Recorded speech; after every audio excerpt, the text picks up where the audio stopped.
Hello everybody, welcome back to the AdvancedVape channel. Today we're going to be looking at the SHERMAN RTA by ASYLUM Mods. Here's the package. And here's the tank itself. So this is somewhere around 30, I believe it might be 28 millimeters wide. So it's a big RTA. And I've heard a lot of good things about it. People have recommended it to me, said that I should do a review on it or just try it out. And so I picked this up a little while ago, and I've just been kind of using it and working with it a little bit. But I'll go on and take it apart and show you what the inside looks like. It's a top fill. The threads are really smooth. And I have the drip tip that it comes with in the package on here right now, not the one that comes pre-installed on there. It's just like a normal tip, but this is like a curved one, and I like this one better, so that's the one that I have on here right now. So here's top fill.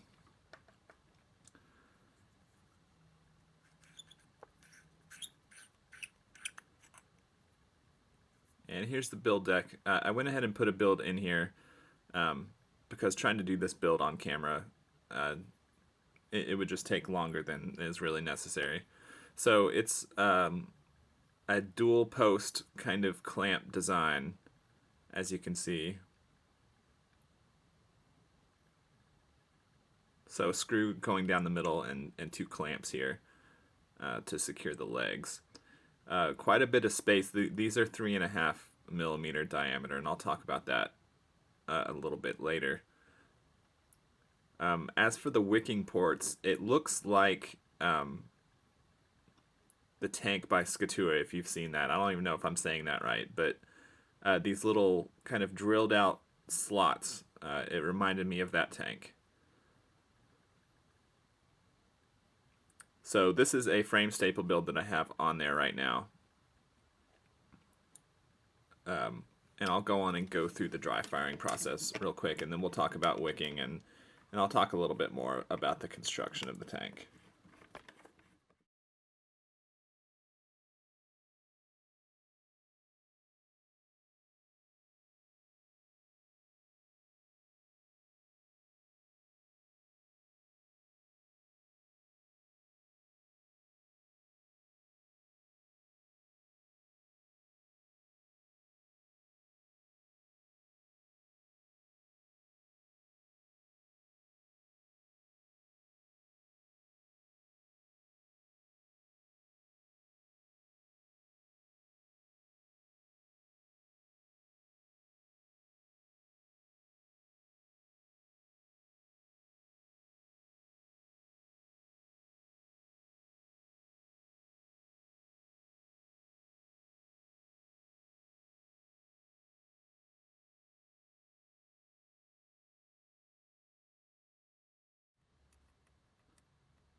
Okay, so at one point during that, they just weren't wanting to fire evenly, so I unscrewed it, took them out, and put them back in, just kind of changed the way they were inserted, because sometimes with a big wire like this and this type of clamp system, you can have kind of the pressure not quite evenly applied across it. At least that's what it seems like in my opinion. So that's kind of what was happening here, and one coil wasn't heating up as fast as the other. So I just kind of tried to even out the length of the legs and straighten them out so that the clamp would come down evenly on them. So I think it's firing evenly now, but it took kind of longer than it should have, really, at least with this particular build. So when it comes to wicking this, in my experience, that's the issue with this tank, is the wicking.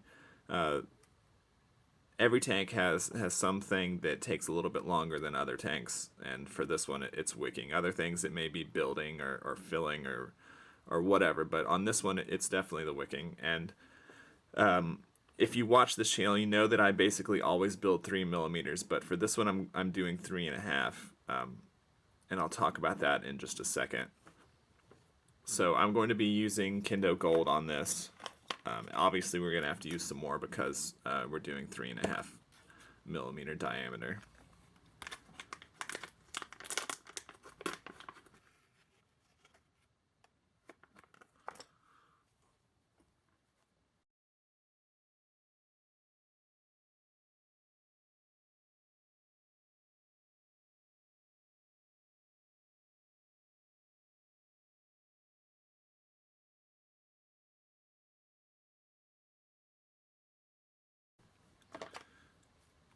So quite a bit more cotton there than with a 3 millimeter diameter. And what I typically do is put the scissors right right at the top of where those channels are, this little ledge right here, and cut.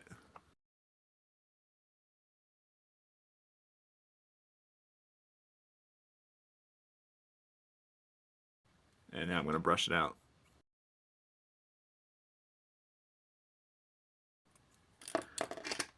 And then just gently pack those channels all the way down.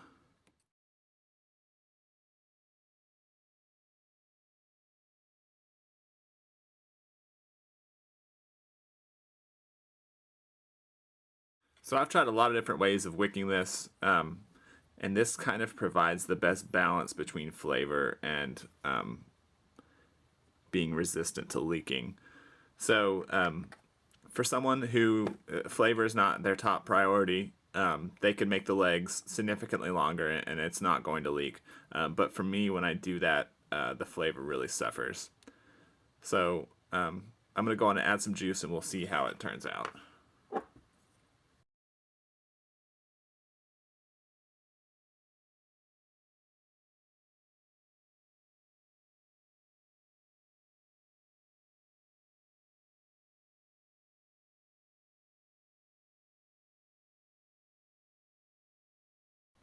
Okay, so I'm going to go on and screw the top on.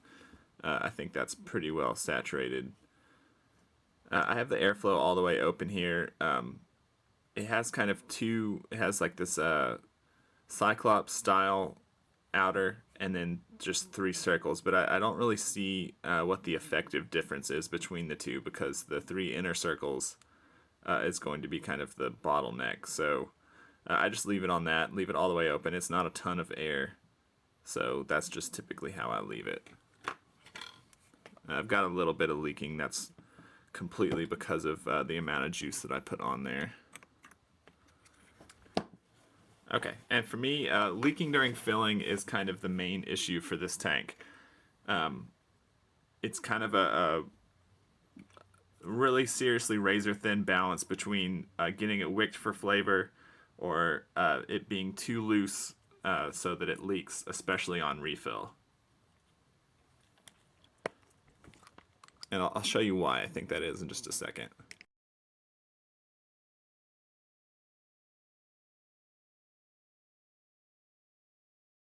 And I just want to point out really quick, this is the extended version. It comes with both a shorty kit, kind of a shorter upper chimney section and a shorter sleeve. And this, which is the extended one, and that's the one that I prefer on this because the short one just really doesn't hold very much juice. So this is the one that I have on here, but it comes with both. Anyway, I feel that it leaks on refill because of the way that this screws on there. I really like the threads and everything, really high quality threading on there, but I'll try and catch it on camera. As you're screwing it in, you can see the juice level go down just a little bit. Let's see if it'll happen for me.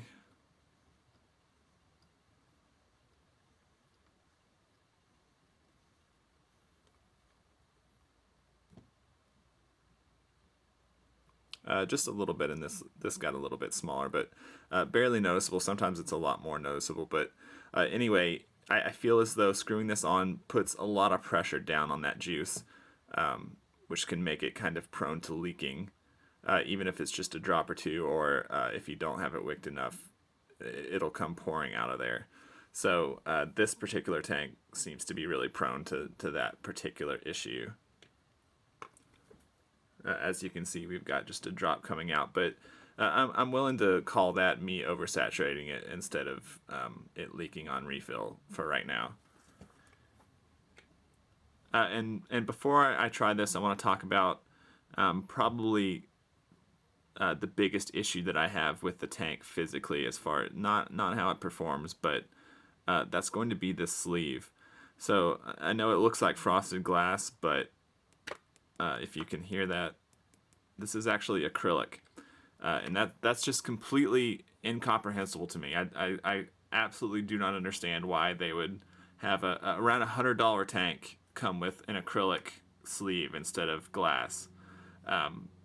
Although I will point out there is an updated version of this tank that's out now, I believe. This is not the updated version, and that comes with an Ultim sleeve and some slight changes to the build deck. The air ports are a little bit higher. Even still, though, why Ultim and acrylic? Why not glass? I thought we had kind of moved past the acrylic sleeve era. A few years back, there was a lot of RTAs that came out that had acrylic sleeves, and people had issues with them. Depending on the juice that they used, it could actually eat away at the plastic, and I just thought we were past that. I really hate acrylic sleeves, and so to me, there's just no explanation that I can think of as to why it needed to be acrylic, especially on a high-end tank. Just no reason for that. It should be glass, or it should at least come with the option for glass. Construction seems to be the same. It's O-rings holding it here. Thankfully, they didn't do threads into the acrylic, which I've seen before, and that's a complete nightmare. But I think we're ready to give it a try.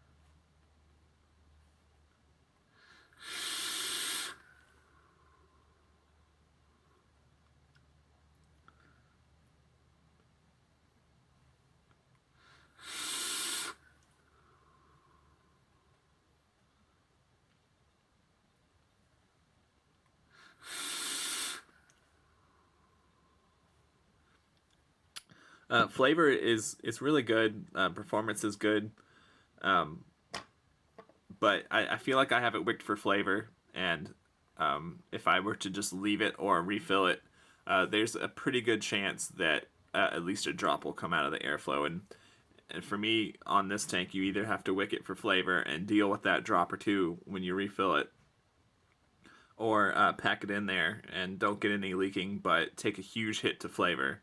And for me, that's not really a good trade-off, and it just shouldn't be that finicky. I'm sure that if you just spent a really long time with it, you can get it to kind of find the balance between that. But it's just so razor thin that I just don't have the time or the patience to sit there and try and mess with it. It shouldn't be that difficult. I've wicked a lot of different RTAs in the past, so I feel like I have a decent instinct for that kind of thing. So if I'm having a little bit of trouble with it, it could just be me, but I don't think so. I've heard the same thing from other people. So to me, that balance is just really fine on this one. And there's a lot of tanks that I've done in the past that have the same issue, that it's just a razor thin line. The dump tank kind of comes to mind. That's sort of the same issue. It was razor thin between no flavor and no leaking, or flavor and leaking. So the way I have this on here right now, it's not actively leaking, and the flavor's good, but it might leak on refill.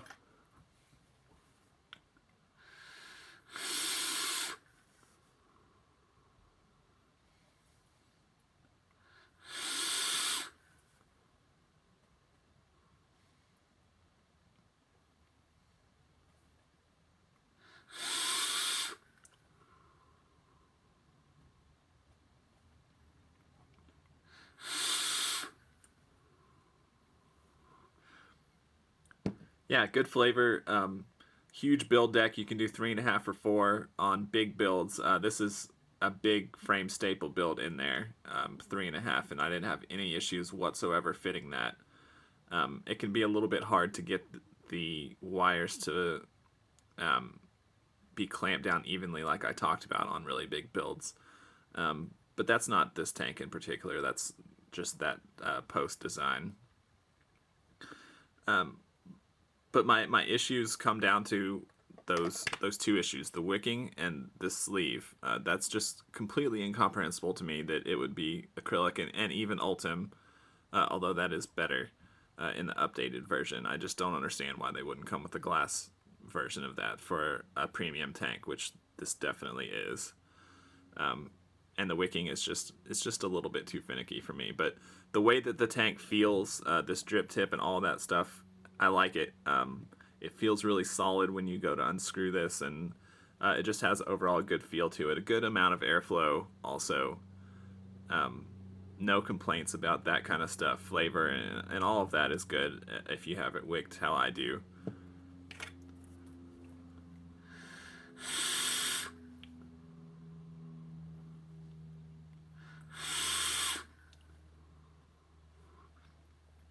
So I think if budget isn't really an issue and you're looking for a premium tank, you have the patience to kind of mess with the wicking just a little bit. I think it's a good choice.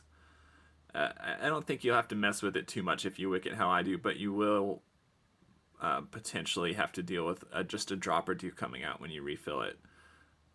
If budget is an issue for you, though, I think that there's better tanks out there for the price that are the same size and same kind of flavor and performance profile.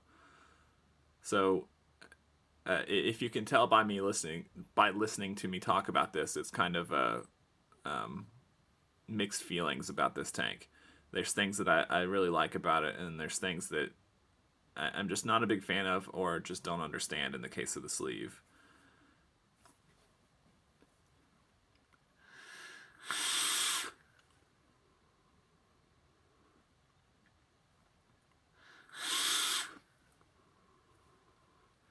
And really just it boils down to kind of the way tanks have been for me lately. It's good with some issues. So basically every tank that I've done recently has had one issue or another. There is no perfect tank that I've tried. So really it's just how that balance works with you in particular. So that'll bring us to the end of this video about the Sherman RTA from ASYLUM Mods. If you like this video on our channel, give us a like and subscribe to our channel. And as always, if you have any questions, leave them below in the comments or send me an email. Thanks.